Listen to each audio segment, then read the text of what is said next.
Capítulo 6. La planificación de la enseñanza. 1. ¿Para qué hacer planes en la escuela? El significado de los términos en juego. A lo largo de este libro hemos usado términos como plan, planificación, programa, diseño, proyecto. ¿Todos ellos refieren a lo mismo? ¿En qué se diferencian? Veamos algunas de las excepciones que podemos encontrar en el Diccionario de la Lengua de la Real Academia Española, 1992. Plan, de plano. 2.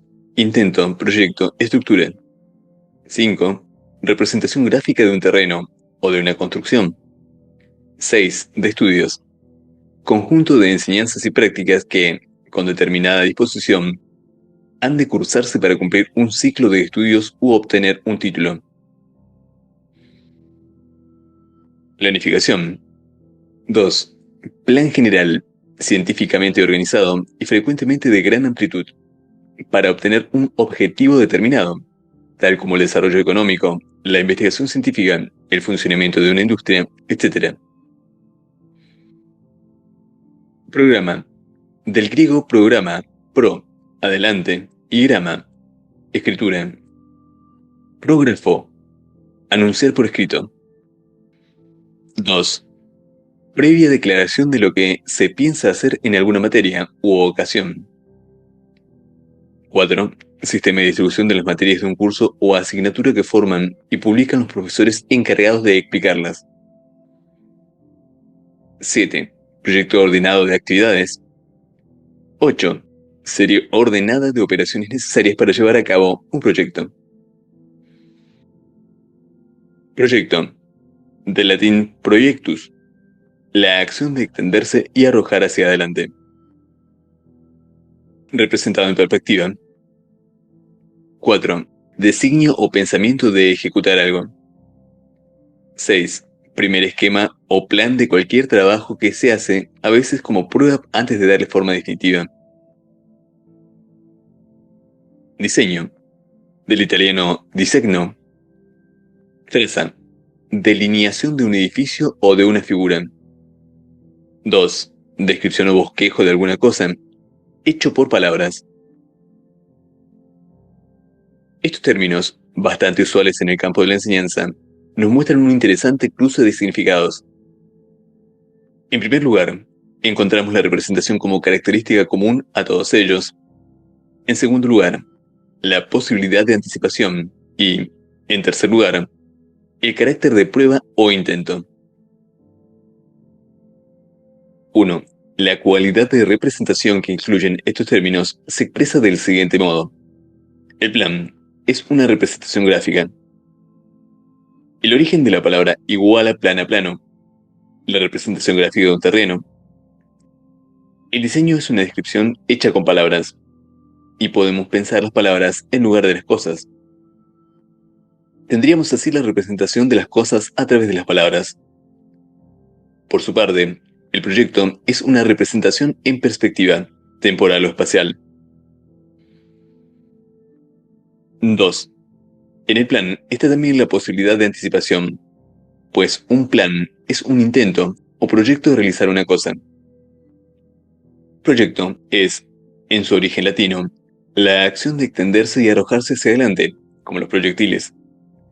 Pero un proyecto es también un designio o pensamiento de ejecutar algo, el primer esquema de cualquier trabajo que se hace con prueba. El programa, que en griego significa delante de la escritura, es, en su acepción moderna, una previa declaración de lo que se piensa hacer. 3. El carácter de intento o prueba está expresado en forma textual en las definiciones de nuestros conceptos. El plan es un intento o proyecto de realizar una cosa. Un proyecto es también un primer esquema o plan de cualquier trabajo que se hace a veces como prueba, antes de darle forma definitiva. Estas tres características constituyen el nudo alrededor del cual podemos pensar los problemas de la planificación o el diseño de las experiencias educativas. Se representa la realidad a través de palabras, de gráficos o de esquemas para anticipar o prever cómo se desarrollarán las situaciones educativas. ¿De qué manera se realizará la presentación de ciertos contenidos? ¿Qué acciones de enseñanza favorecerán los procesos de aprendizaje de los alumnos? Y esta representación, anticipación, se manifiesta como un intento que tiene el carácter de prueba, ya que supone la posibilidad de realizar modificaciones, rectificaciones o cambios sobre la marcha, cuando se pase del plano de la representación al plano de la acción propiamente dicha. A lo largo de este capítulo, utilizaremos indistintamente los términos diseño y planificación. Diremos que el diseño o la planificación es una prefiguración de la realidad que sirve para guiar la práctica. En tanto su finalidad es práctica, no podrá haber diseños abstractos, utilizables más allá de cualquier tiempo y lugar. Pensar el diseño o la planificación como instrumentos abstractos sería negar su carácter de representación situada que orienta la acción, ya que la acción siempre remite a algo concreto, social e históricamente existente. Y su representación, por el medio que sea, debe contemplarlo de este modo.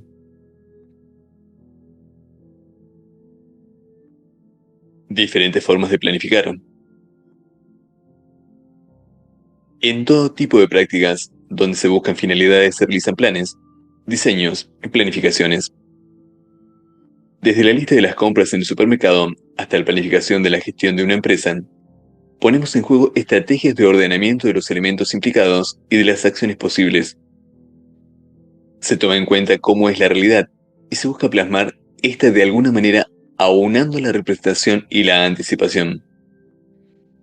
Luego, las acciones se desarrollan y se contrasta permanentemente el plan con la realidad. De este contraste surge la necesidad de ajustar el plan o diseño original. Así, si en la lista de las compras figura carne para milanesas, solo el contraste entre la lista y la góndola del supermercado podrá indicar si esta anticipación es viable. Puede ocurrir que no haya una buena carne para milanesas. En este caso, las decisiones que se abren son variadas. Volveremos al supermercado otro día, a buscar esa carne específicamente porque sí. O si queremos comer milanesas, compraremos otro corte de carne. Habrá que cocinar entonces algo diferente, desde puchero hasta hamburguesas. Pero ¿sobre qué criterios basaremos nuestra decisión? Guardando las debidas distancias, lo mismo ocurre en una empresa, en el sistema educativo. Aquí es necesaria la siguiente observación. Si bien es cierto que la realidad marca buena parte del camino que debe adoptar el diseño, las decisiones sobre qué hacer con los diversos elementos, como abordarlos, seleccionarlos y jerarquizarlos, no se toman solamente con criterios técnicos. Las decisiones derivan también de razones políticas, éticas, personales. En el caso de las milanesas, para comprar otro corte de carne habrá que considerar su costo, saber preparar otra comida que no sea milanesas, o encontrar una comida que le guste a los comensales. Habrá que tomar en cuenta el contexto en que la situación compra milanesas ocurre. ¿Quiénes son los actores que participan en ella? Los involucrados en la decisión, los costos de la elección, los beneficios. En el caso de la enseñanza, el docente se encuentra con una realidad atravesada por múltiples condicionantes que favorecen o que obstaculizan su tarea. La complejidad de la situación que enfrenta y el hecho de que existen exigencias propias del sistema educativo, a las que el docente debe atender, justifican y hace necesaria la existencia de diseños o planificaciones de la enseñanza. La tarea del diseño es representar la complejidad de los elementos que intervienen en la situación para anticipar cómo será posible desarrollarlas, orientarlas, dirigirlas o gobernarlas, conservando siempre su carácter de prueba o intento. Ya hemos analizado y conceptualizado diversos componentes de las situaciones educativas, tarea que nos insumió los 5 primeros capítulos. Ahora debemos actuar, llevar adelante la tarea de enseñanza, la actividad de enseñar. Pero, ¿cómo hacerlo? Ya hemos visto que nos ayudaremos con un plan o diversos tipos de planes. Pero, ¿qué forma de planificación o diseño adoptar? La pregunta no es retórica, pues dependiendo de cómo se hayan definido los demás elementos, el contenido, el currículum y el aprendizaje, las comunicaciones en el aula, la enseñanza, las filosofías de la enseñanza, será el tipo de diseño o planificación que se adopte. En relación con esas definiciones, que en cierta forma son previas al hecho de planificar, podemos ver que hay diferentes tipos de diseño. Si por currículum se ha entendido de forma dominante el compendio de contenidos, diseñarlo es hacer un esbozo ordenado de qué cosas había que transmitir o aprender secuenciadas adecuadamente. Si por currículum se entendiese un conjunto de objetivos que conseguir en los alumnos, el diseño es la estructura y ordenación precisa de los mismos para poder lograrlos a través de unos procedimientos concretos. Si por currículum entendemos el complejo entramado de experiencias que obtiene el alumno, incluidos los efectos del currículum oculto, el diseño tiene que contemplar no solo la actividad de enseñanza de los profesores, sino también todas las condiciones del ambiente de aprendizaje gracias a las que se producen esos efectos. Relaciones sociales en el aula y en el centro, uso de los textos escolares, efectos derivados de las tácticas de evaluación, etc. Si se revisan bien cada una de estas tres versiones sobre lo que es planificar o diseñar, se podrá ver que cada una de estas supone una forma de pensar el currículum. El alumno, el docente, el aprendizaje, los contenidos y la enseñanza. Estas ideas nos sitúan frente al núcleo problemático de este capítulo. ¿Qué concepción de diseño adoptar? ¿Qué lugar ocupa el docente en el diseño de la enseñanza? ¿Cómo diseñar o planificar experiencias educativas? Los condicionantes de la planificación. Hemos adoptado una postura que nos acerca a la tercera acepción arriba mencionada. Se trata de una mirada que ve el diseño como una guía para la acción del docente, que intenta representar la complejidad de los elementos que intervienen en la situación, y que toma esta acción como una práctica condicionada por diversas restricciones. El docente no es completamente autónomo o libre en las decisiones que puede tomar. El primer condicionante de la planificación que realiza el docente es el carácter social e histórico de la situación de enseñanza. La planificación no se realiza desde la nada, en abstracto. Se desarrolla en circunstancias sociales, institucionales, culturales, en las que la mayor parte de las veces ya se encuentra definido qué es la ciencia, qué es el saber, cuáles son las finalidades que la escuela persigue, cuál es el rol asignado a los docentes y a los alumnos. Los criterios generales de lo que es una buena enseñanza o un buen docente están definidos antes de que los sujetos particulares ocupen el lugar de docentes. Antes de que cada uno de nosotros entre en la escuela a dar clase, ya tiene asignado un rol, un papel, un lugar dentro del sistema escolar. Si el docente debe adaptar y traducir diseños o programas realizados por especialistas que llegan a través del currículum y de los textos escolares, si su papel se reduce a la función de aplicar actividades y propuestas que llegan, listas para servir, desde afuera a la escuela, ¿qué lugar le queda para poner en práctica las alternativas que sus criterios profesionales, aprendidos y reflexionados, y su propio juicio le dictan? Los docentes tienen un margen para tomar decisiones dentro de su aula y de la escuela, pero actúan e interactúan en una institución relativamente homogénea y rutinaria, regulada y supervisada. El currículum y el funcionamiento institucional definen un marco bastante estrecho acerca de lo que se debe o se puede y de lo que no se debe o no puede hacer en la escuela. Este es un punto de partida, una situación dada, pero no debe ser percibido como algo inmodificable, pues esos límites son en algún grado flexibles y transformables. Con mayor grado de ingenio, innovación o creatividad, los docentes diseñan y programan dentro de este marco institucional. La autonomía profesional y la autoridad de los docentes se encuentran en el terreno intermedio entre las presiones externas y la práctica posible en la propia escuela. Los modelos tecnicistas de planificación desconocen esta problemática, como si hubiera formas de planificar o diseñar la enseñanza que fueran buenas independientemente de la situación. Aquí vale una reflexión. Aunque el currículum y ciertos aspectos de la práctica de enseñanza se deciden más allá de cada docente, cada maestro y cada profesor tiene una responsabilidad profesional importante en relación con las cuestiones concretas del qué y el cómo enseñar. Es necesario tenerlo en cuenta, pues, aun cuando los condicionantes pueden ser muy evidentes, la tarea reflexiva del docente es necesaria y posible. Siempre se puede, dentro de un marco de restricciones razonables, realizar una tarea docente bien hecha, honesta y seria. El segundo condicionante de la planificación que realiza el docente es el carácter complejo de la situación de enseñanza. Este condicionante está en la base de la idea de todo plan, diseño o proyecto. La realidad existe y siempre es compleja.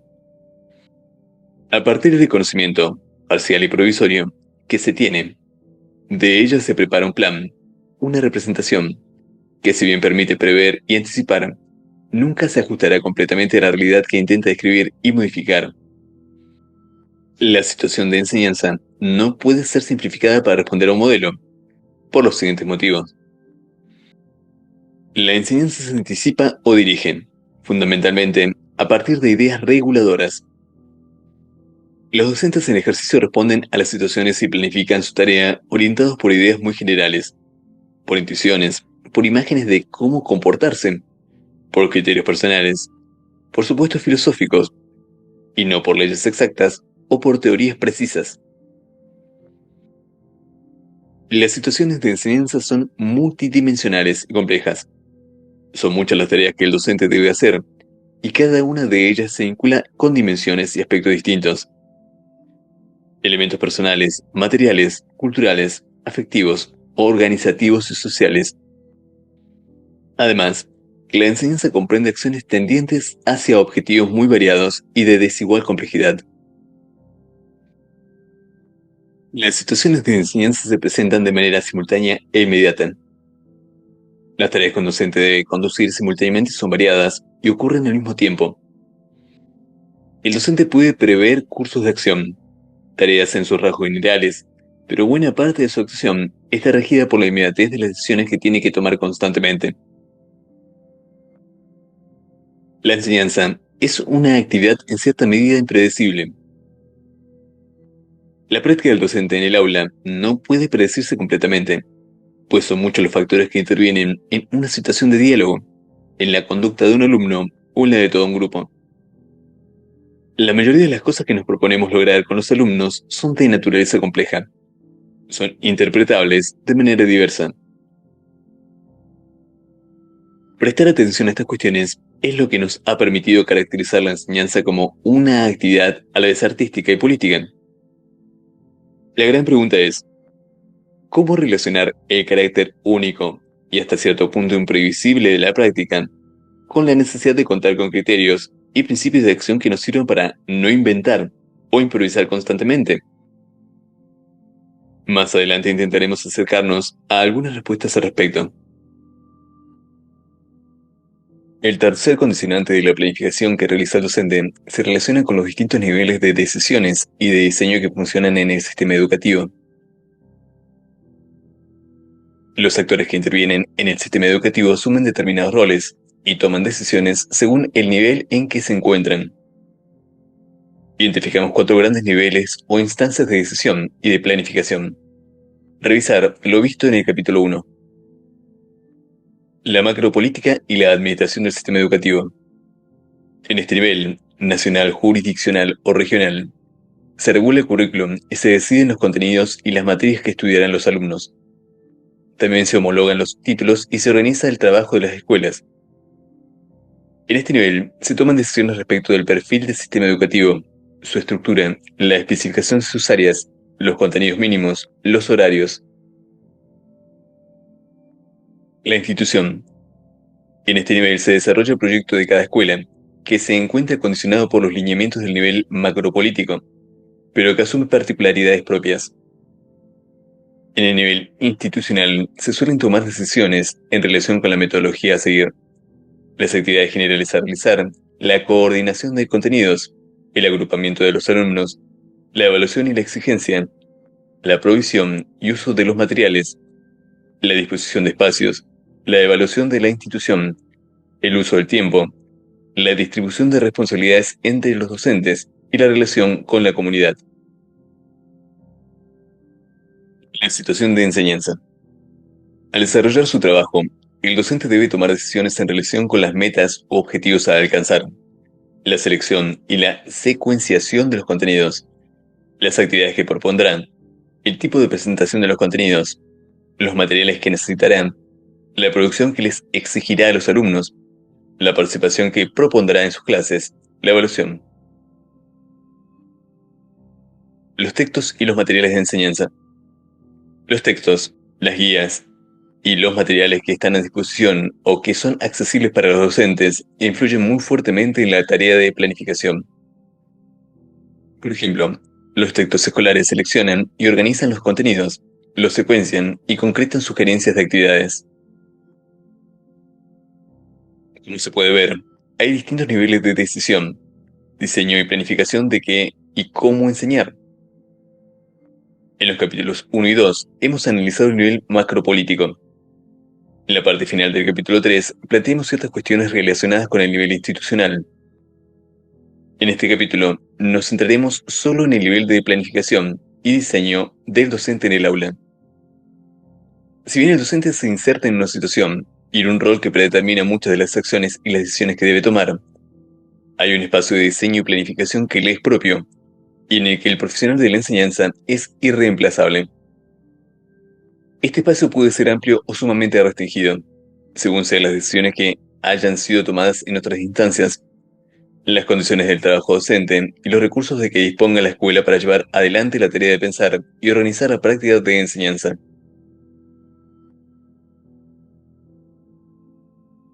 El carácter público, científico y práctico del diseño de la enseñanza. Volvamos por un momento a la definición de dos de los términos presentados en el inicio de este capítulo. Nos referimos a las nociones de planificación y programa. Por planificación se entiende un plan general, científicamente organizado y frecuentemente de gran amplitud, para obtener un objetivo determinado, tal como el desarrollo económico, la investigación científica, el funcionamiento de una industria, etc. En cuanto a la palabra programa, se refiere, entre otras acepciones, a la de un edicto, mando o aviso público, ya una serie ordenada de operaciones necesarias para llevar a cabo un proyecto. El diseño de la enseñanza debe ser científico reflexivo. ¿Qué significados encontramos en esas definiciones? Que la planificación es un plan científicamente organizado y que un programa se refiere tanto a un aviso público como a una serie ordenada de operaciones. A pesar del carácter histórico de las situaciones de enseñanza, no afirmamos el espontaneísmo o la improvisación como estrategia de trabajo. La enseñanza requiere reflexión y análisis, es decir, el empleo de criterios y directrices que permiten pensar sobre la práctica antes, durante y después de llevarla a cabo. El diseño de la enseñanza debe ser práctico. Estos criterios y directrices tienen como propósito ayudar a desarrollar la tarea de enseñar y no deben convertirse en obstáculos que la traben o la hagan sumamente engorrosa. El plan o el diseño es un instrumento necesario, pero no puede tornarse una carga burocrática y antieconómica que solo responda a las necesidades de papeleo, de la escuela o al control de la tarea docente. La acción de diseñar tiene como fin enriquecer, analizar y mejorar la tarea de enseñanza. Debe servir para repensar la propia acción en términos prácticos. De esta acción de diseñar devienen los planes. Los planes son el producto que concreta, materializa, la reflexión sobre qué, cómo, cuándo y con qué estrategias asistir al aprendizaje de los alumnos. Por lo tanto, los planes no tienen otra justificación que su practicidad. No hay planes buenos en sí mismos, válidos para cualquier situación, lugar, grupo de alumnos. Por más científico o elaborado que sea el contenido del plan, solo servirá en la medida en que refleje y concrete una elaboración razonada y específica por parte de los docentes. Durante muchos años, en nuestro sistema educativo, se dio mucha importancia a la necesidad de realizar planificaciones muy minuciosas y detalladas. La creencia que dominaba esa obsesión planificadora era que el docente, en la medida en que detallara muy puntualmente todo lo que haría, dejaría de improvisar. Pero el resultado de esta historia no fue el esperado. Lo que sucedió fue que el docente empezó a producir cada vez más papeles, planificaciones anuales, mensuales, quincenales, semanales, diarias y de clase, carpetas didácticas, libros de temas, cuadros de doble entrada donde se especificaban las conductas que cada alumno había alcanzado. De más está decir que estos maravillosos planes de papel muchas veces no tienen correlato alguno con lo que se hace en el aula.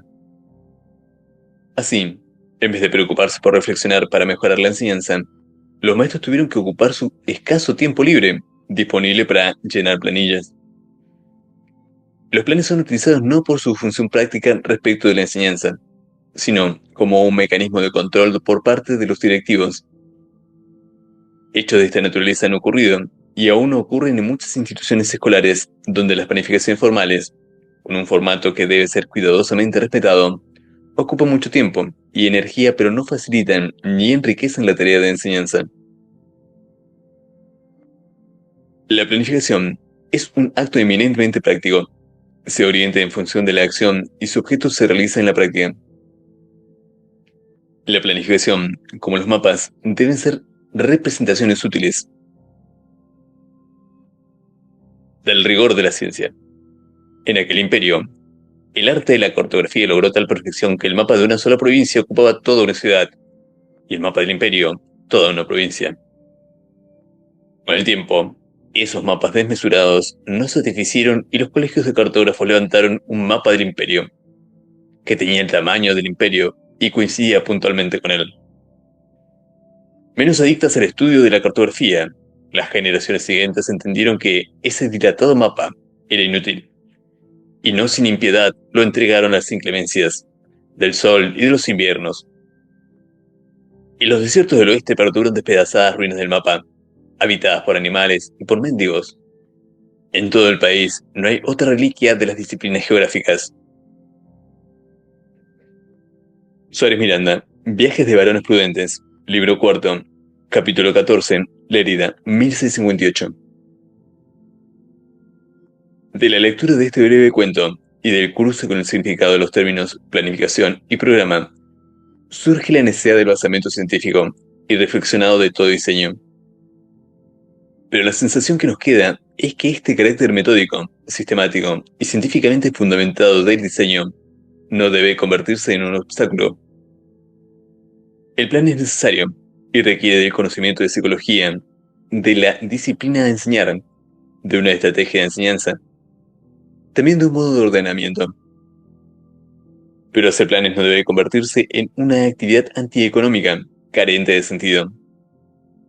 El sentido de todo diseño es guiar la acción, de modo que lo valioso es la acción y no el diseño mismo.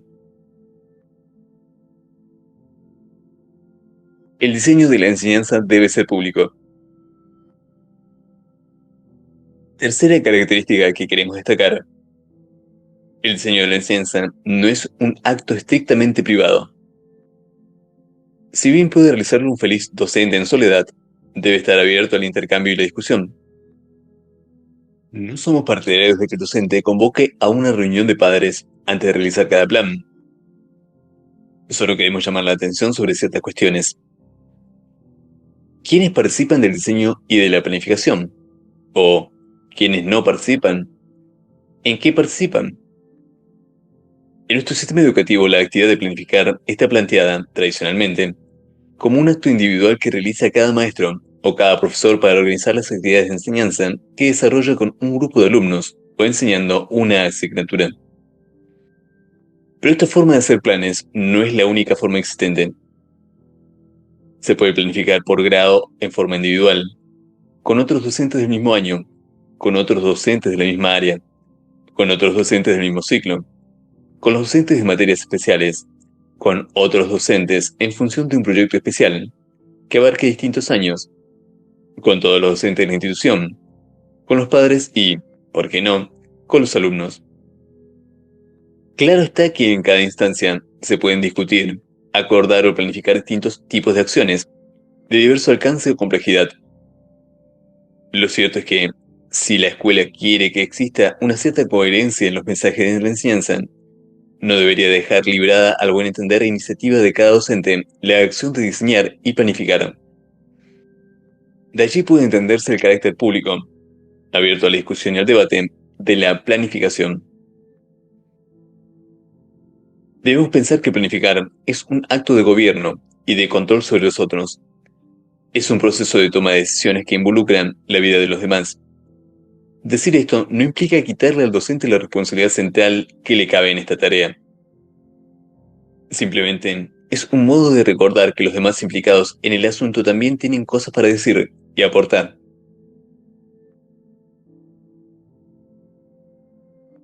Una tarea abierta. Pensar la buena enseñanza.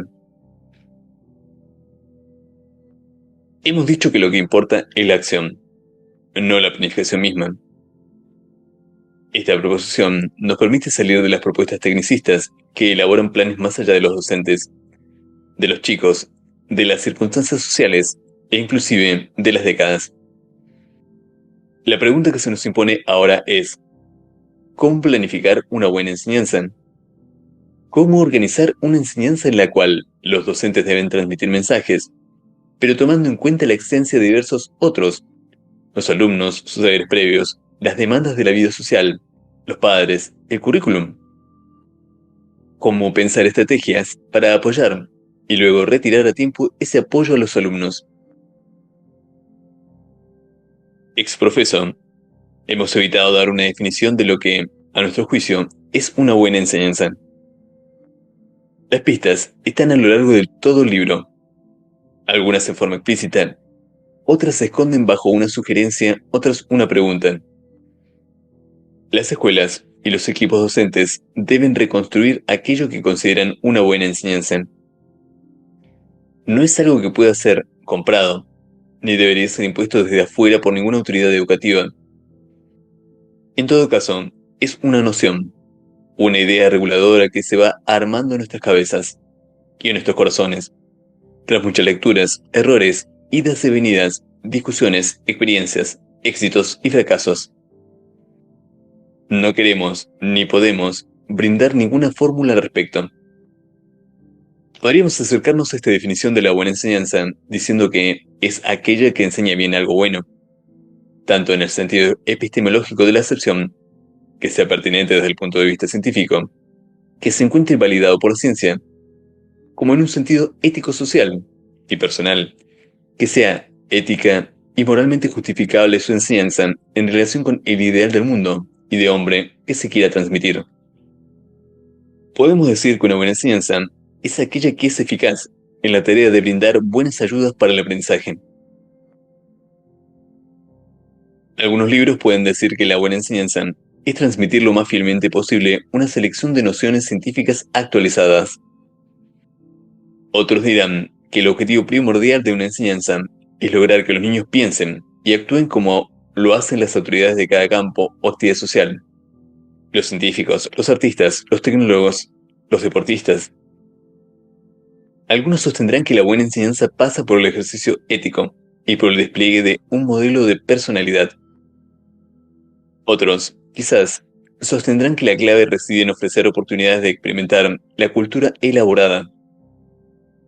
El problema reside en que lo que la buena enseñanza sea no está al margen de los valores, de las formas de vida, de las preferencias culturales o de las opciones políticas. No podemos decir científicamente cómo debe ser una buena enseñanza. Ese es un asunto discutible, sujeto a las perspectivas, los intereses, los deseos del que lo postulan, sea esto una persona, una institución o un grupo social. ¿Qué es, en definitiva, la buena enseñanza? Es algo que los que trabajamos en la educación debemos descubrir, construir, experimentar. El lector creerá ver en esto una actitud huidiza o poco comprometida de nuestra parte. Estamos seguros, por el contrario, de que trata de ser coherentes con nuestra concepción de la enseñanza como una acción de andamiaje y retirada, Si no decimos cómo debe ser una buena enseñanza, es porque confiamos en que el lector podrá, a partir de las sugerencias, las ideas y las consideraciones que hemos realizado hasta aquí, y que completaremos en el próximo capítulo, construir su propia concepción, su propia idea regulativa. ¿Acto de humildad o de confianza en lo que hemos escrito? Se trata, quizás, de un convencimiento de que hemos montado un buen andamiaje y que el lector aprendiz podrá empezar a caminar por sí mismo. Será también que lo estamos invitando a leer otros textos que puedan confirmar o desmentir lo que hemos dicho, y así iniciar su propio camino, un derrotero que ya no podremos, como ningún docente puede, controlar. ¿No será esto último el triunfo simultáneo del maestro y del aprendiz? Dejar de ser maestro y aprendiz para llegar a ser seres auténticamente diferentes. Por lo tanto, sin poder o querer resolver en forma definitiva ni conclusiva la cuestión de la buena enseñanza, salvo a través de pistas, sugerencias y alusiones, ¿se trata de un éxito o de un fracaso? Propondremos ahora un modelo para pensar la planificación de las tareas de enseñanza.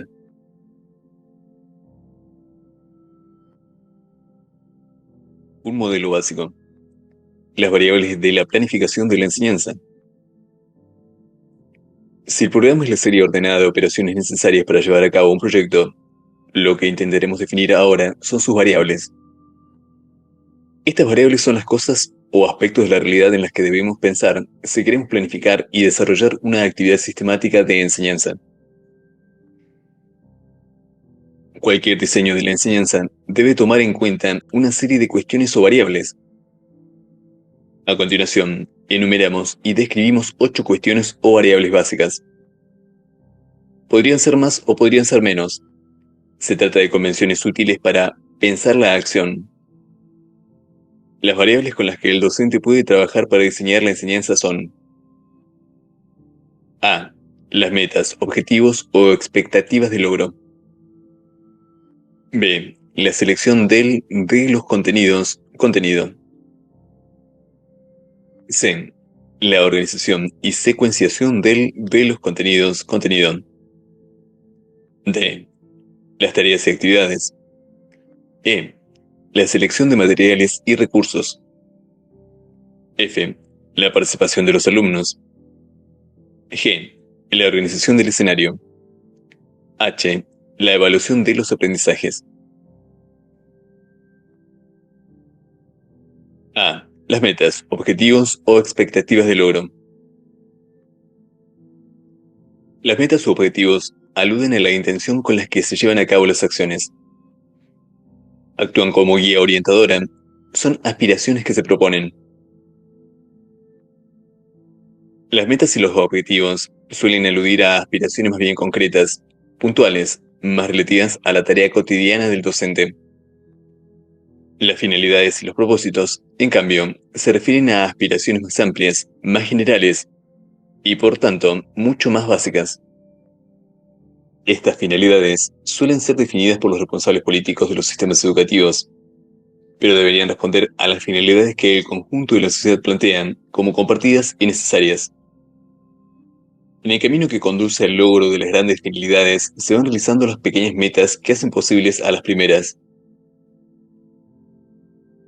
Sin embargo, en la enseñanza no solo se alcanzan las metas explícitamente buscadas. Muchas veces, el desarrollo de las actividades promueve metas que no se pretendían. Esto puede no ser grave o puede generar efectos colaterales no buscados que dificultan la tarea y requieren un replanteo de la misma. Que esto ocurra forma parte de la imprevisibilidad y complejidad de las situaciones de enseñanza, de modo que la incertidumbre es una dimensión que siempre debe acompañar al diseño. En el lenguaje vigente en nuestro país en este momento, las metas u objetivos han recibido el nombre de expectativas de logro. Así es como aparecen en los CBC, acompañando la presentación de los contenidos de cada bloque temático. Encontramos, por ejemplo, expectativas de logro del bloque 1 de lengua al finalizar la EGB. Los alumnos y las alumnas deberán ser receptores activos y críticos de mensajes orales e interpersonales, y especialmente de los mensajes de los medios masivos de comunicación. A la vez, deberán ser participantes activos, comprometidos, respetuosos y flexibles en distintas situaciones de comunicación oral de la vida social y cívica. Toda acción de enseñanza supone la fijación de objetivos, sea para una clase determinada, un ciclo lectivo o una unidad de aprendizaje. Un objetivo puede ser identificar los continentes y océanos por su nombre y ubicarlos en el mapa o iniciarse en el conocimiento de la literatura argentina. Los objetivos pueden ser muy específicos o generales, según sea la acción de enseñanza que se esté planificando. Por lo general, un objetivo, como describir gráficamente las partes de una planta, se formula vinculando un contenido a enseñar, las partes de una planta, con algún tipo de actividad, describir en forma gráfica.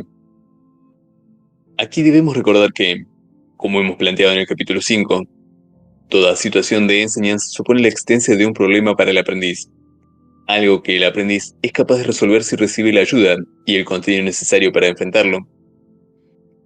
Cuando se piensa el objetivo de una clase, se está intentando explicitar el problema que queremos plantear a los alumnos.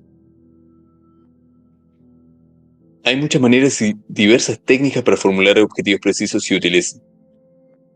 Lo que no debe olvidarse es que, así como lo enseñado es múltiple, los objetivos de la tarea que se propone también lo deben ser.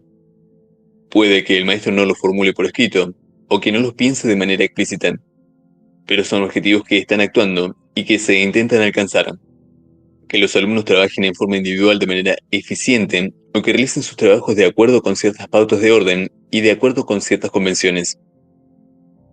Claro que no siempre es útil o práctico escribir en una planificación estos otros objetivos, pero es importante que el docente los tenga en cuenta.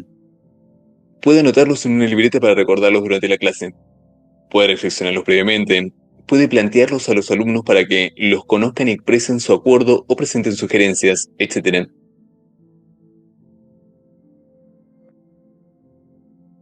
Bien, la selección de los contenidos, contenido.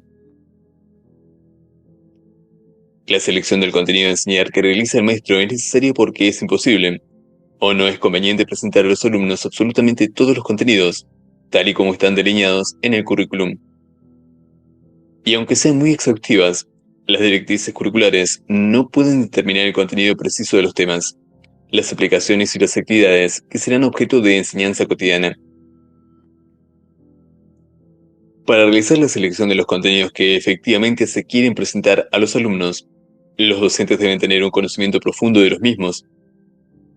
Cuando esto no ocurre, se ven obligados a depender de la selección realizada por otros. El desarrollo de un tema, la enseñanza de técnicas o actitudes implica una selección de informaciones y de elementos para proponer al alumno. Para esto es necesario, ante todo, ubicar y reconocer al contenido dentro del contexto de la especialidad, conocer su evolución histórica, sus derivaciones y relaciones con la vida cotidiana. El docente, antes de seleccionar un contenido, debe investigar, leer, profundizar acerca de lo que va a incluir como objeto de enseñanza. De más está decir que no debería restringir su indagación a los libros que usarán los alumnos, manuales, libros de texto, sino que siempre es conveniente recurrir a distintas fuentes, enfoques, perspectivas, para luego tomar la decisión de seleccionar un cierto contenido. La selección se hace a partir de un cierto menú de opciones, que, por lo general, se encuentra en el documento curricular. Pero esta selección no debe basarse en un texto único. Debe surgir de la confrontación entre diferentes alternativas y perspectivas. En síntesis, si bien el currículum ya trae una selección efectuada a partir de ciertos criterios, el docente debe ir un poco más allá de lo que éste le plantea y abordar otros textos para poder realizar la selección de los contenidos. Hay otro aspecto de la selección que queremos destacar. Es la interpretación y contextualización que el docente debe realizar. Tomemos, por ejemplo, los siguientes contenidos. CBC para la EGB. Lengua. Bloque 2. Lengua escrita, lectura, segundo ciclo. Contenidos conceptuales. Hecho y opinión. Relaciones semánticas. Correlación verbal. Lectura de los medios de comunicación social. Periódico. Titular, sección, noticia, hecho y opinión. Televisión. Series, concursos, programas de entretenimientos informativos. Publicidad gráfica y audiovisual. Franja horaria y espectador tipo. Es evidente que, así como están planteados estos contenidos, no podrán ser presentados a los alumnos del segundo ciclo de la EGB. Habrá que pensar qué es lo que hay que presentar a los chicos para concretar estos contenidos que aquí se plantean. Los manuales y los libros de texto realizan su propia interpretación del currículum y, sobre esa base, seleccionan contenidos a enseñar. Pero el docente deberá profundizar sus conocimientos lingüísticos para poder realizar su propio recorte de contenidos. Esto es lo que permitiría poner más el acento en una problemática o en otra, dedicarle más tiempo a un contenido que a otro, etc. Siguiendo la teoría curricular ya vigente desde fines de años de los 60, por ejemplo, A. H. Taba, se distinguen en la actualidad en nuestro país tres tipos de contenidos conceptuales: hechos, ideas y conceptos; contenidos procedimentales, interpretación de datos, aplicación de hechos y conceptos, habilidades, etc. y contenidos actitudinales, valores, actitudes y sentimientos.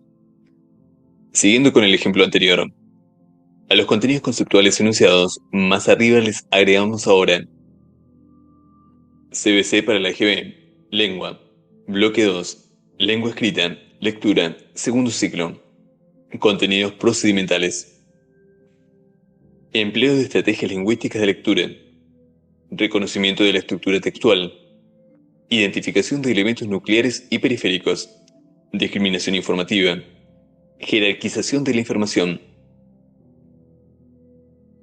identificación de hechos y opiniones en el texto, elaboración de inferencias y fundamentación de opiniones, reconocimiento de relaciones en el interior del texto, causa-efecto, correlaciones temporales, etc. Contenidos actitudinales, bloque 7. Respeto por las producciones de otros hablantes. Disposiciones favorables para contestar argumentaciones y producciones. Lo que parece claro es que el diseño debe tomar en cuenta, simultáneamente, los tres tipos de contenidos. Aunque esto no necesariamente será escrito, es conveniente que el docente, al planificar una clase, una unidad o una semana de trabajo, tenga en cuenta estas dimensiones de lo enseñado y las piense como cosas que se seleccionan y que deben ser destacadas. Nunca se selecciona un contenido, sino contenidos, en plural.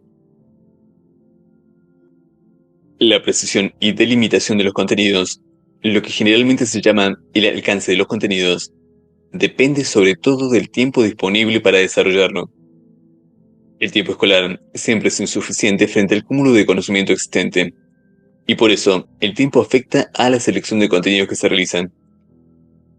Frente a la selección que se impone, cabe adoptar dos puntos de vista que son polares. A. Se puede elegir entre tratar muchos temas, donde el problema consiste en la forma superficial en que deberán tocarse los diversos aspectos, o la imposibilidad de detenerse en aquellos que susciten mayor interés o requieran otro tipo de tratamiento. B. O se puede elegir entre tratar unos pocos temas en la creencia de que estos serán profundamente formativos y sustanciales. La necesidad de la selección nos confronta con la cuestión de la extensión y la profundidad, con el problema de la cantidad y la calidad. Generalmente, en los currícula de los sistemas educativos se elige la primera opción: brindar panoramas amplios o promover trabajos temáticamente más acotados y complejos. No hay una regla para decidir en forma objetiva. La decisión depende de muchos factores: la disciplina, los recursos disponibles, los intereses y capacidades del docente y del alumno, la amplitud de textos y materiales con los que se cuentan, la posición de los directivos, la tradición de la escuela, etc. C. La organización y secuenciación de los contenidos, contenido. La organización de los contenidos es un tema sumamente complejo, ya que muchos saberes o técnicas tienen su origen en campos de conocimiento que se han ido especializando y parcelando progresivamente. Como hemos visto en el capítulo 1, la solución escolar a esa fragmentación es la creación de áreas, asignaturas, disciplinas, centros de interés. Las formas de organización del contenido son diversas y, según sean los objetivos y las estrategias de enseñanza propuestas, los docente, pueden, dependiendo del nivel de enseñanza, y si no hay una orientación de la escuela en sentido contrario, organizar los contenidos que va a presentar a sus alumnos de acuerdo con su mejor entender, siempre que se sienta seguro de que puede llevar esta tarea a cabo. Pero el marco general para organizar el contenido le viene dado al docente por la parcelación previa en áreas curriculares y por las especialidades de los docentes mismos. Contenidos de física, de matemáticas, de ciencias sociales. También podemos hablar hoy de contenidos del bloque 1 o del bloque 3.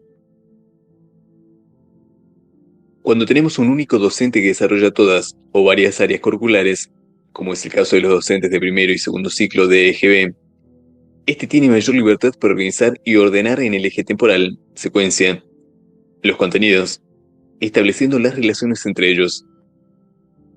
Cuando este no es el caso, solo la planificación conjunta entre varios profesores puede lograr una organización y secuenciación eficaz entre los contenidos.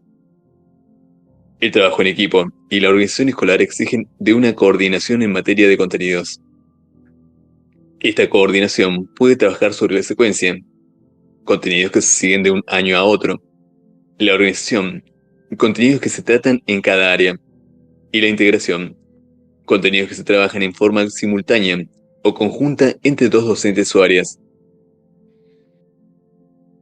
En la organización de los contenidos podemos encontrar, básicamente, tres criterios. A. La organización del contenido por disciplinas. B. La organización del contenido por actividades e intereses. Y C. La organización del contenido por temas o proyectos de trabajo. En la organización del contenido por disciplinas, se toma en cuenta la especialización del conocimiento en campos disciplinares, con las fundamentaciones teóricas y epistemológicas propias de cada uno. Esta forma de organización acompañó y acompaña toda la trayectoria académica de la enseñanza media y superior. Al respecto, Juana Sancho y F. Hernández sostienen: la cantidad de disciplinas científicas existentes hace necesario realizar una selección. Existen en la actualidad unos 160 campos de conocimiento socialmente articulados. De ellos, no más de 15 forman parte del currículum obligatorio de nuestros centros de secundaria, lo que pone de manifiesto lo fácil que puede resultar cuestionar el criterio de representatividad de los elegidos más allá del dominio de una tradición, la inercia de una continuidad o el gremialismo de unos especialistas. La organización del contenido por disciplinas prioriza los nexos sistemáticos y lógicos desde el punto de vista del especialista y del adulto. Esta perspectiva facilita el trabajo del docente porque le brinda un orden ya dado al contenido que va a presentar a sus alumnos. El problema de este tipo de organización es que, buena parte de las veces, no coincide con los esquemas de significación, ni con los intereses o las formas de ver de los aprendices. La organización de los contenidos por actividades e intereses sigue la tradición del movimiento de la Escuela Nueva y se basa en el postulado de que las preferencias de los estudiantes deben ser la base para la selección, organización y secuenciación de los contenidos. De acuerdo con esta postura, la escuela tiene que preocuparse por la vida actual de los alumnos, por sus intereses y deseos, de modo que su tarea es guiar y ayudar a los estudiantes a escoger las partes más satisfactorias e interesantes de la vida como contenido para su actividad escolar. En vez de presentar a los alumnos los contenidos disciplinarios científicos en su desarrollo, se debe introducir a los alumnos en un proceso de búsqueda y exploración personal y grupal, priorizando los nexos psicológicos y significativos del aprendiz por sobre los nexos lógicos del especialista. Pero responder a los intereses de los alumnos no significa que se tomarán como eje de organización de los contenidos los intereses de un grupo en particular. El docente, conociendo los intereses de sus alumnos según la edad y el contexto sociocultural, debe basarse en su experiencia práctica para proponer saberes organizados y secuenciados de manera tal que sean más amigables para los aprendices. Esta forma de organización del contenido tiene gran difusión en el nivel inicial y en los primeros años de la escolaridad básica. La organización de los contenidos por temas o proyectos permite romper con el parcelamiento de las asignaturas, tomar en consideración los intereses de los alumnos y relacionar los contenidos por áreas problemáticas. Este enfoque toma en cuenta la complejidad de las situaciones de enseñanza y una visión del mundo más integrada y comprensiva y no por disciplinas.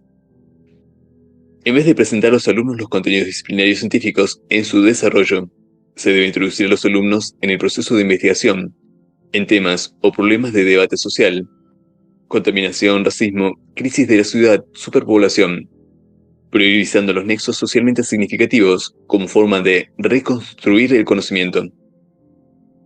Este enfoque supone contar con un currículum que permita su reconstrucción permanente. Desde este enfoque, se pueden tomar problemas que son cruzados por diferentes disciplinas científicas, de modo de generar un planteo multidisciplinario en relación al problema. La integración pedagógica del conocimiento no anula el orden lógico de los conocimientos construidos dentro de cada disciplina. Los toma en cuenta pero no los considera como un orden absoluto, intocable.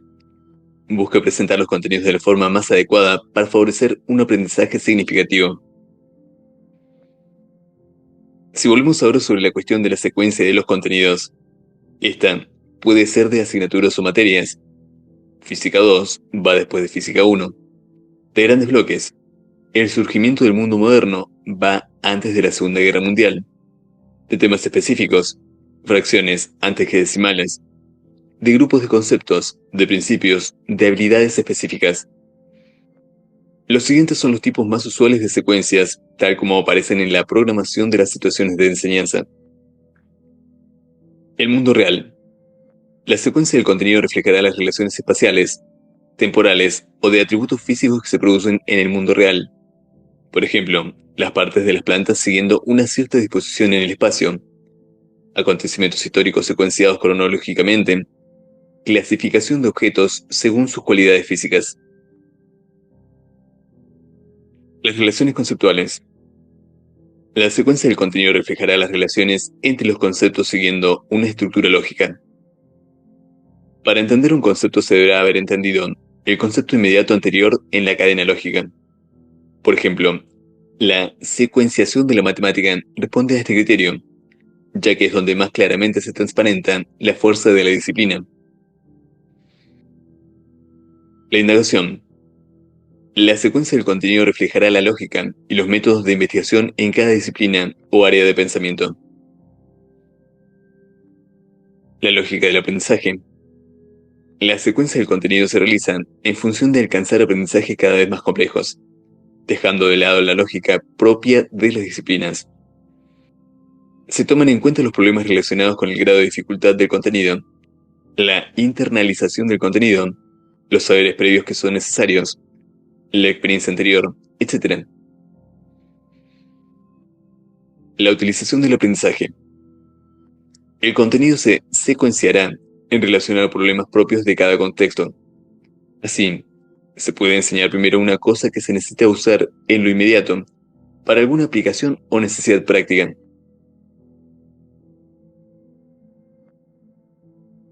D. Las tareas y actividades. Para que los objetivos puedan ser plasmados y para que los contenidos sean presentados, experimentados e internalizados por los aprendices, es preciso desarrollar diversas actividades y tareas escolares. Aquí reside uno de los principales retos que enfrentan los docentes: convertir los contenidos en actividades que constituyan verdaderas experiencias de aprendizaje. Las tareas son las formas como los alumnos entran en contacto con los contenidos. Dependiendo de lo que hagan, se implicarán y se relacionarán con el contenido de determinada manera. Lo que sucede a partir de lo que el docente propone depende de la complejidad de los contenidos, de la actitud del docente, del grupo de alumnos, de la edad de los alumnos, del contexto más general en que esta situación educativa transcurra, etc. Al realizar las actividades, el alumno lee, comprende, asimila, relaciona, expresa, observa, analiza, discute con los demás, explica, compara, deduce, generaliza, transfiere, siente, razona, construye, produce. Y, a través de todo esto, aprende de determinada manera. Los docentes necesitan contar con un repertorio de tareas apropiadas para poder elegir en el momento preciso aquellas más adecuadas y estimulantes. Este repertorio puede ser construido por el docente mismo en el desarrollo de su práctica, o puede ser organizado por los especialistas de las empresas editoriales y plasmado en las actividades propuestas por los manuales y los libros de texto. El docente puede desplegar un patrón reiterativo, monótono, previsible de actividades. Es el caso del docente que se suele denominar tradicional, apegado a las rutinas de la copia, el cuestionario, el dictado, las cuentas y el calcado de mapas. Otros docentes, confiados en su capacidad de inventiva, organizan las actividades de aula sobre la marcha, miran el tema a desarrollar y sugieren a los alumnos una actividad. Pero el resultado de este último modo de actuar se asemeja en muchos aspectos al del docente más tradicional. El patrón de actividades se empobrece, los desafíos planteados a sus alumnos se rutinizan. La actividad empieza a girar sobre la actividad misma, y no sobre los contenidos que se intentan transmitir. En este segundo modo de actuar, se corre el riesgo de proponer trabajos de equipo porque eso es bueno, en cualquier circunstancia y para cualquier contenido, lo que constituye un supuesto altamente cuestionable. Cada docente, con el paso del tiempo, va conformando e internalizando un fichero y un patrón de actividades que caracterizan su enseñanza. El patrón de actividades que promueve un buen maestro puede ser diverso, rico y flexible. El buen docente trata de no atarse a muchas rutinas, aunque algunas rutinas pueden ser sumamente útiles de promover. El fichero se forma con experiencias propias y aportes. Se va sedimentando con los años de la docencia y se mejora con el estudio y la búsqueda permanente de nuevas formas de promoción del aprendizaje y por la revisión y rescate de las viejas formas que aún continúan siendo útiles a la hora de enseñar. Pero un docente no presenta actividades teniendo en cuenta solamente las características del contenido a enseñar. También lo hace teniendo en cuenta finalidades y propósitos éticos y políticos. En esta línea de pensamiento, es interesante considerar los criterios de selección de actividades propuestos por RATS, que pueden servir de guía, de principios orientadores, para la formulación de actividades. Según RATS, son más valiosas aquellas actividades o propuestas de actividad que dan espacio al alumno para tomar decisiones razonables acerca de cómo desarrollarla y ver las consecuencias de su elección.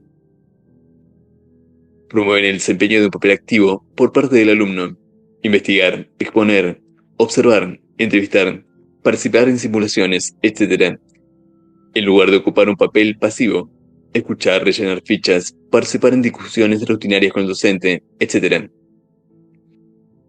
Permiten o estimulan al alumno a comprometerse en la investigación de las ideas, en la aplicación de procesos intelectuales o en problemas personales y sociales, implicarse en cuestiones acerca de la verdad, la justicia, la belleza, comprobar hipótesis, identificar supuestos.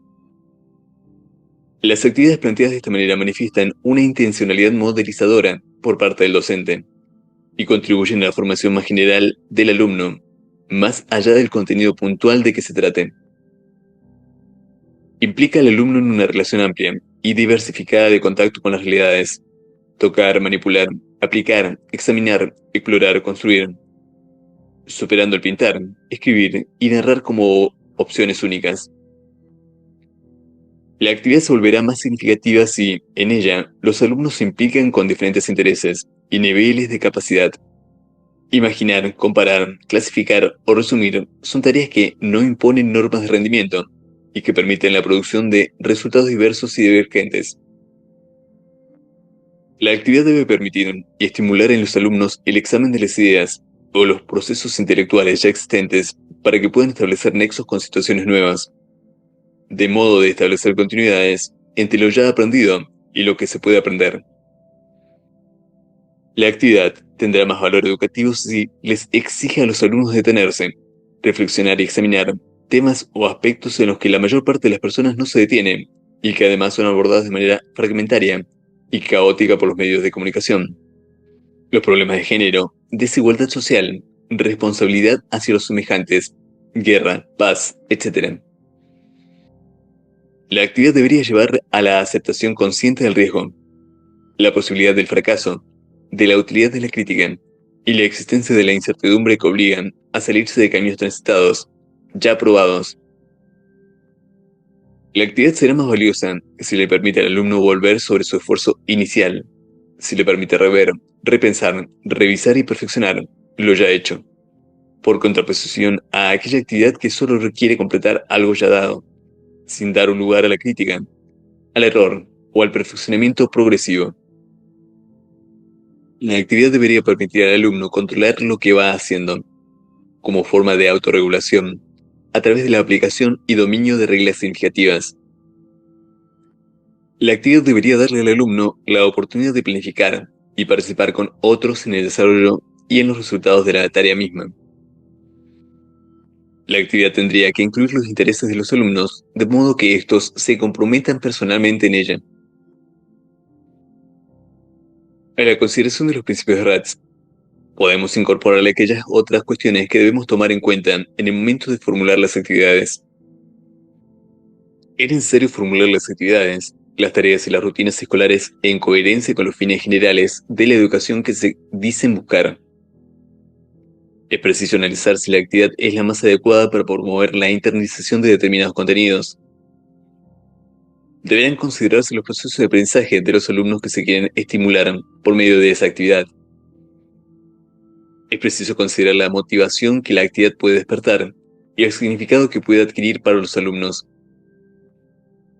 Es preciso tratar de anticipar la globalidad de efectos posibles, buscados y no buscados, que la misma actividad generará. El tipo de actividad que se propone producirá un cierto tipo de comportamiento en los alumnos, pero también exigirá un determinado papel al docente. La actividad requerirá ciertas condiciones organizativas en relación al espacio, al tiempo, a los recursos necesarios y a los disponibles.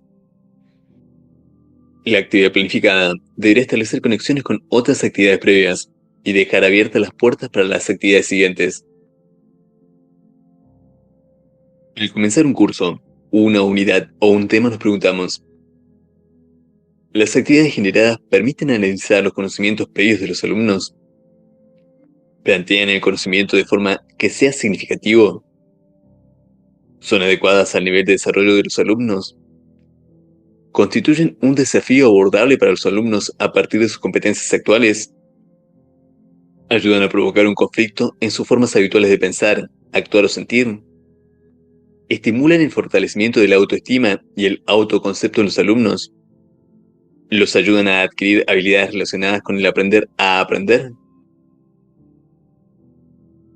De todo lo dicho podemos arribar a la siguiente conclusión. Es en la formulación y puesta en práctica de las tareas de enseñanza y de las actividades para los alumnos donde se traducen las ideas reguladoras del cuerpo docente. Es aquí, mucho más que en la declaración de fines o intenciones, donde se manifiestan las filosofías de la enseñanza. Y es por esto que el tema de las actividades no es un simple ítem que se debe llenar en una planificación, sino que se nos presenta como un campo problemático que requiere de atención y de reflexión permanente.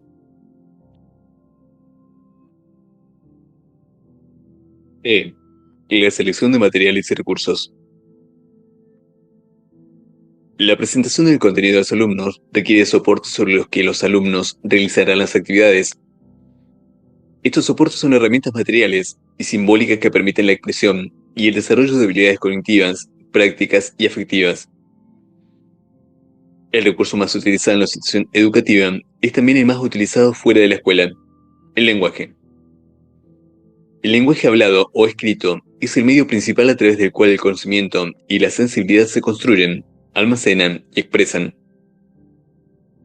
Conocemos y codificamos nuestra experiencia a través de las palabras, pero también a través de fórmulas, gráficos, imágenes fijas y en movimiento, de modelos y del contacto directo con las cosas. Los desarrollos tecnológicos modifican y reorganizan las formas de conocer y organizar el mundo, tanto dentro como fuera de la escuela. No se piensa hoy del mismo modo que antes de que se inventara la escritura o la imprenta, y no se pensará igual dentro de 20 o 30 años, a partir de la inclusión generalizada de la informática. La escuela moderna se organizó sobre un elemento central, el libro. Sin embargo, nunca se enfatizará lo suficiente sobre la necesidad de la presencia sistemática, cotidiana, accesible y amigable del libro en las tareas de enseñar y de aprender. En nuestras escuelas el libro ha perdido protagonismo cultural y formativo. No nos referimos al libro de texto o al clásico manual, sino a la literatura, al recurso de la lectura sistemática, al uso de atractivas bibliotecas de aula. ¿Cuántas novelas de aventuras leen nuestros alumnos en su escolaridad básica? ¿Cuántas escuelas hacen funcionar momentos placenteros de lectura individual o colectiva? ¿Cuántos libros enteros se leen en la escuela media? El libro, el buen libro, es una máquina de producir mundos, historias, sujetos. Su papel en la escuela no es el de un mero recurso. La lectura de obras y libros completos, y no de meras fotocopias o de pequeños fragmentos o capítulos, es un objetivo y un contenido central de cualquier enseñanza. Y una máxima que conviene a toda enseñanza, pero que sirve especialmente en el caso de los recursos a utilizar, es la de la pluralidad. Los textos sobre un tema, así como las visiones o perspectivas, deben ser, en la medida de lo posible, plurales. La historia se puede enseñar con libros de historia, comparando las opiniones de diversos historiadores, pero también se puede promover el aprendizaje a través de films, de músicas, de novelas, de cuadros estadísticos, de mapas. La capacidad de la lectura y la riqueza de la interpretación se desarrollan con la abundancia de registros, de sensaciones y de informaciones. Cabe, eso sí, al maestro disponer una cierta intención educadora para que esa abundancia no derive en confusión o en sinsentido para el aprendiz poco entrenado en ciertas áreas del saber y del hacer. Pero uno de los grandes reclamos que se le hacen a la escuela hoy es la incorporación de los más recientes desarrollos tecnológicos y la cultura de la imagen. La informática, las telecomunicaciones, el tratamiento digital de la imagen y el sonido. Nunca como en la actualidad, las tecnologías de la comunicación generaron tantos medios de expresar ideas, y no ideas, aunque tal cosa no existe. Bajo distintas formas, ni sus mensajes alcanzaron a tantas personas. Mientras tanto, la escuela y buena parte de los docentes siguen, o seguimos, cerrados exclusivamente a la forma de comunicación de la cultura de la galaxia Gutenberg. Las nuevas tecnologías entran en la educación como contenido de talleres y de actividades extracurriculares, como un auxiliar más que como un medio global que va a reconstruir, lo que éramos o no, las formas de comunicar, enseñar, aprender en cualquiera de sus especialidades, temas o asuntos. Hasta ahora, cuando los nuevos medios se incorporan en la escuela, es frecuente que lo hagan al servicio de las estrategias de enseñanzas existentes, como un recurso más a disposición del docente. La problemática sobre qué recursos utilizar está abierta.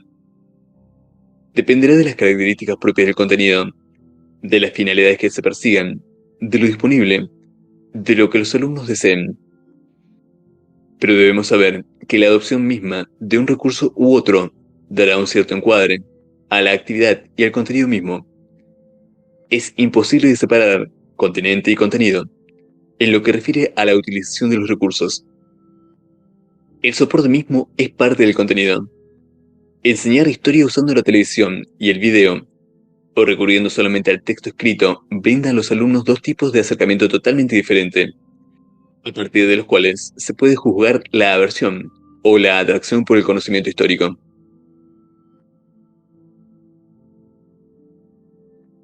En fin, la participación de los alumnos. En las condiciones de trabajo usuales, los docentes se encuentran con un grupo clase al que deben atender y con el cual deben desarrollar las tareas de enseñanza.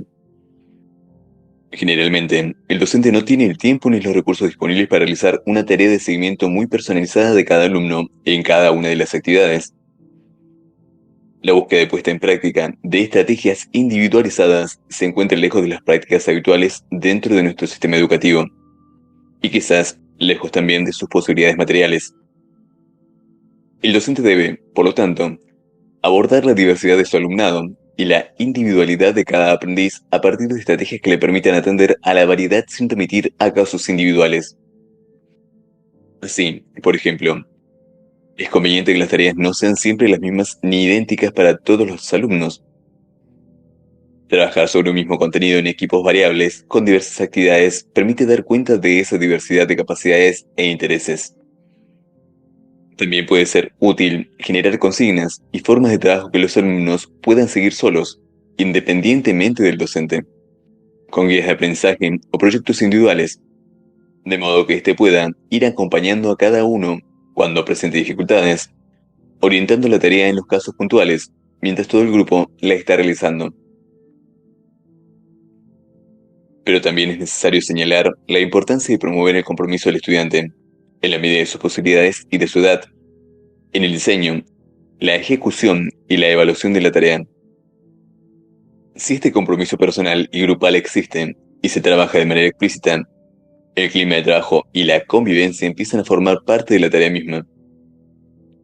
El compromiso, la concentración y la disciplina que se requiere para realizar una actividad empiezan, de este modo, a formar parte del orden interno de la tarea. Ya no es algo impuesto por el docente desde afuera y desde un lugar de autoridad.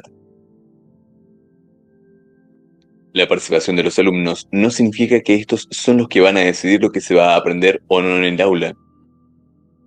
Los alumnos pueden analizar y enriquecer el plan de trabajo propuesto por el docente, generar tareas alternativas, analizar el trabajo individual o colectivo realizado, buscar materiales y recursos más allá de la escuela, organizar actividades propias en forma autónoma.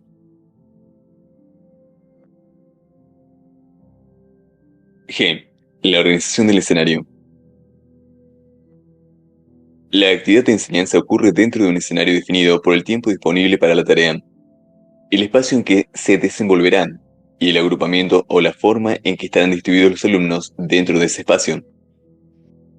En relación a las tres dimensiones fundantes de cualquier estrategia de enseñanza, el docente podrá decidir, en mayor o menor medida, cuánto tiempo le destinará a una tarea, cómo dispondrá el mobiliario y los recursos, y si sus alumnos trabajarán solos, en pequeños grupos, todos juntos o con alumnos de otros grupos, grados, años o secciones.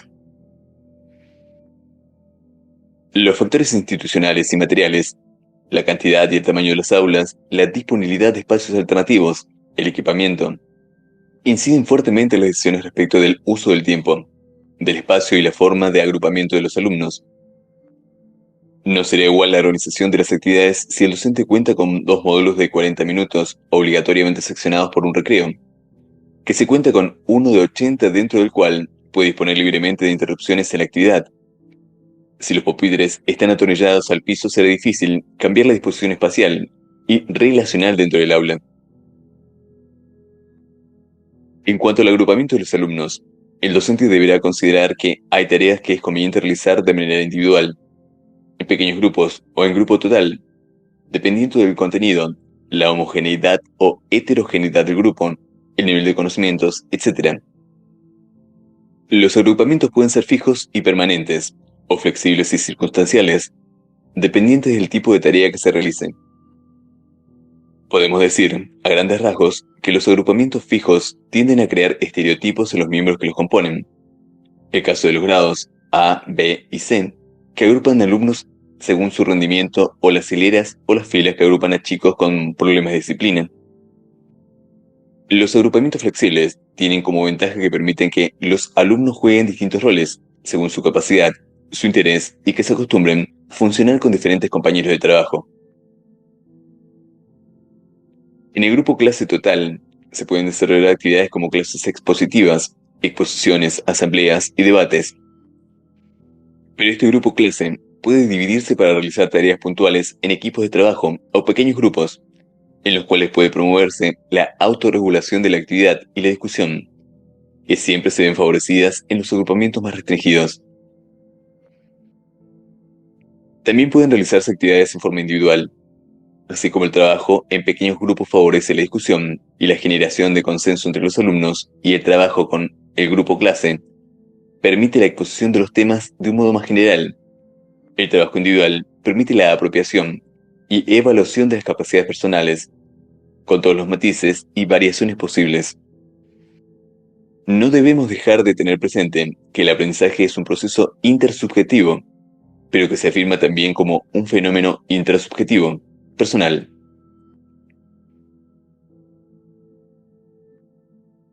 H. La evaluación de los aprendizajes. Si bien retomaremos el tema de la evaluación en el capítulo 8, no podemos dejar de nombrarla dentro de la problemática más general de la planificación. La evaluación es una exigencia esencial de control en toda institución educativa, pero también la forma en que el docente puede ir obteniendo información sobre el estado en que se encuentran los alumnos en relación al contenido y a los fines promovidos por la enseñanza. El docente necesita de dicha información para realizar modificaciones en las tareas propuestas, para incorporar elementos que no había tomado originalmente en cuenta, o para ofrecer ayudas adicionales a los alumnos que lo necesitan. La evaluación tiene que ver entonces no solo con los instrumentos de acreditación, sino con todas las producciones exigidas a través de las cuales el alumno pueda manifestar o expresar lo que sabe, lo que ha aprendido. Al momento de realizar la planificación, el docente debe tener presente qué y cuánto les va a exigir, y cuáles van a ser los niveles o estándares que determinarán si un producto, un conocimiento o una habilidad se ha alcanzado. La evaluación forma parte de esta necesidad de anticipación que la actividad de enseñanza requiere. Reflexiones finales sobre la diversidad y dificultad de los planes en la enseñanza. En la escuela existen distintos tipos de planes que están determinados por el tiempo que se intenta abarcar en el diseño y con los procesos que se pretende prefigurar. El qué de lo que se va a planificar. Respecto del tiempo, no es lo mismo planificar la tarea A para todo el año, B para un mes o 2 semanas de trabajo, C para la clase de matemática del día lunes. En el primer caso, lo más probable es que el maestro realice una selección general de los contenidos que se propone presentarles a sus alumnos a lo largo de los meses y una identificación de los objetivos más generales, lo cual le dará un perfil general de la materia o asignatura. En el segundo caso, la planificación de un mes o de una quincena seguramente tomará como base la distribución anual de los temas, elaborará la secuencia de contenidos, pensará en líneas generales algunas de sus actividades, sobre todo las iniciales, y la forma que asumirá la evaluación o los productos finales esperados. En el último caso, la planificación de la clase, el docente intentará clarificarse él o los objetivos de la clase, revisará la secuencia de contenidos con más precisión, determinará el tipo de actividad y sus momentos, pensará consignas para orientar a sus alumnos y seleccionará cuidadosamente el texto y los materiales que piensa utilizar.